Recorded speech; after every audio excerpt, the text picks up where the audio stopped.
Notice to all, this program discusses issues about abusive politicians and abusive individual rich people who abuse the rights of our fellow citizens who are oppressed. This program does not intend to harm anyone. This program is fighting for the rights of our countrymen oppressed by oppressors.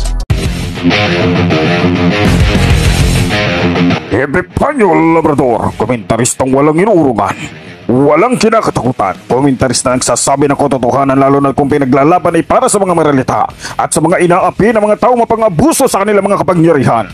Epifanio Labrador, tagapagtanggol ng bayan!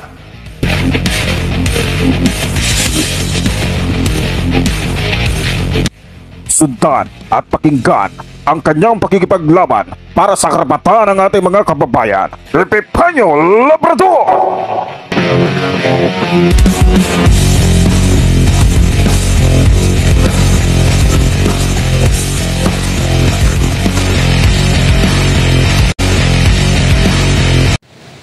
Magandang araw po mga kababayan.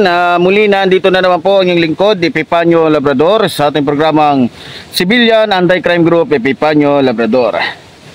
At syempre, para po doon sa mga kababayan natin na nagtatanong kung bakit nga po ilang araw tayong hindi nakapag-vlog, ako po ay umakyat sa bundok kasama ho ang aking mga pamilya. Nang sa ganun po ay unti-unti ho namin ma-repair yung aming bahay na kung saan doon kami sinilang, kung saan doon kami nagsilaki na mulat sa kahirapan at sa mga pangyayari sa mundong ito o sa bansang ito. Pero bago lahat, binabati muna po natin ang ating mga kapatid Luzon, Visayas, Mindanao na patuloy po na nakasubaybay tumututok dito sa ating programa, at maging sa ating mga kapatid sa abroad na patuloy po na nakasubaybay at sumusuporta dito sa ating programa, at maging sa ating mga bagong mga subscribers. Maraming salamat po sa inyong lahat. Sa araw po ito mga minamahal ko mga kababayan, siyempre binabati din natin ang ating National Vice Supreme Commander Roldan Dumdum.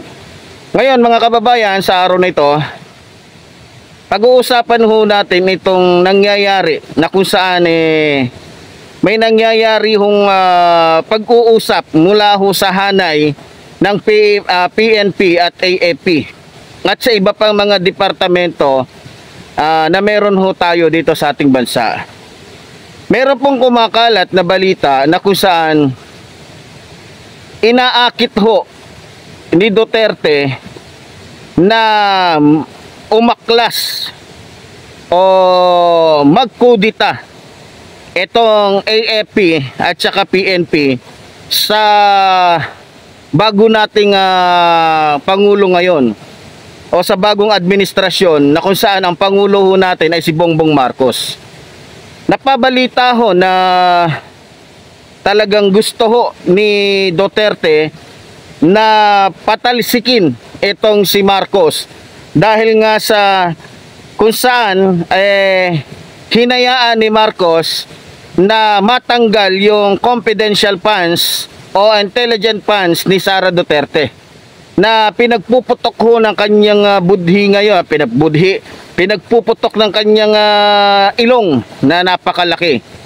Alam niyo mga kababayan, sa nangyayari hong ito ay malamang malapit-lapit na ho ang katotohanan na yung sinasabi natin na pagdating ng panahon na itong grupo ng mga Duterte at grupo ng mga Marcos ay talagang magkakaroon ho ng labanan sa darating na panahon, na kung saan pareho ho silang nag-aasam o talagang gusto nila na manatili sa pwesto, sa pinakamataas na pwesto na meron ho tayo dito sa ating bansa. Alam nyo mga kababayan, sa nangyari yung ito at nabalitaan na rin ho ng ating Pangulo na ito nga ang plano ni Digongyo sa administrasyong Marcos, tila binaliwala lamang po niya ito sapagkat alam nyo naman po, di ba? Hindi naman po siguro isinilang lang sa ngayon etong si Marcos para takutin lang. Hindi naman siguro si Marcos ngayon lang nakarinig ng mga pananakot o banta.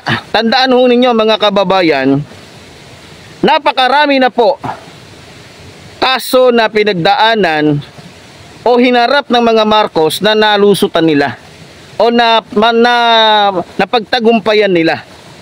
Para sa mga Marcos, yung mga kaso na ikinaso sa kanila ay mga pagsubok yon sa kanilang buhay na nalagpasan nila. Ngayon, sa pang-aakit ho ng mga Duterte, na magrebelyon ang mga pulis at mga sundalo laban sa administrasyong Marcos, hindi po nangangamba ang ating Pangulo sapagkat siguro naman po mayroon namang tamang pag-iisip o sakto o wastong pag-iisip itong ating mga kapulisan at kasundaluhan, no? Nakikita ho natin na kaya hong i-manage ni Marcos ang ating hukbong sandataan maging ang ating pulisya. Sa nangyayari pong ito na kung saan gumagawa po si Duterte ng pamamaraan para ho patalsikin si Marcos nang sa gayon si Sara Duterte ho ang pumalit. Sa tingin nyo po ba basta-basta na lang papayag ang mga Marcos? Natural hindi. Kung may pamamaraan ang mga Duterte, mas may pamamaraan ang mga Marcos. Si Marcos, hindi ordinaryong tao yan. Kahit hindi pa siya presidente, hindi rin ordinaryong tao yan. Yan yung uri ng tao na kung saan may pinag-aralan, may kayang gawin sa buhay at may pagmamalaki sa buhay. Sa madaling salita, hindi lamang si Duterte ang may kakayahang gumawa ng mga bagay-bagay para masira ang isang tao. Pero nakikita ko, hindi naman po siguro gagayahin ni Marcos ang ginagawa ng mga Duterte na sisirain nila ang administrasyong Marcos para lang mapunta sa kanila yung kapangyarihan. Malamang dadaanin ho ito sa legal na pamamaraan.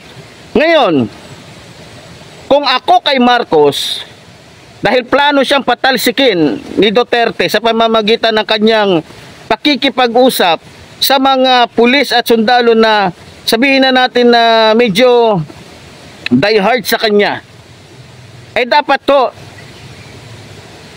humabol si Marcos. Uunahan na ni Marcos etong si Duterte. Kaya nga po sabi ng ating mga kababayan, kung kami kay Marcos o kung ako kay Marcos, ipapasa ko agad at sasabihin ko sa Kamara na gumawa sila ng resolusyon para makapasok ang ICC dito sa ating bansa. Na kung saan, kapag napatunayan sa pagsisiyasat ng ICC na may kasalanan itong si Duterte, may kakayanan o may karapatan si Marcos para ipahuli etong si Duterte at lahat ng kanyang mga kasabwat na gumagawa ng lahat ng uri ng kasamaan dito sa ating bayan at sa buong Pilipinas. Alam nyo mga kababayan, isa lamang po ang aking masasabi, no? Dapat to kumilos na ho talaga ang ating Pangulong Bongbong Marcos. No? Yun lang po ang aking masasabi. Muli po, sinasabi niyang lingkod, mabuhay ang ating inang bayan, mabuhay ang nagmamahal sa ating inang bayan. Maraming salamat po.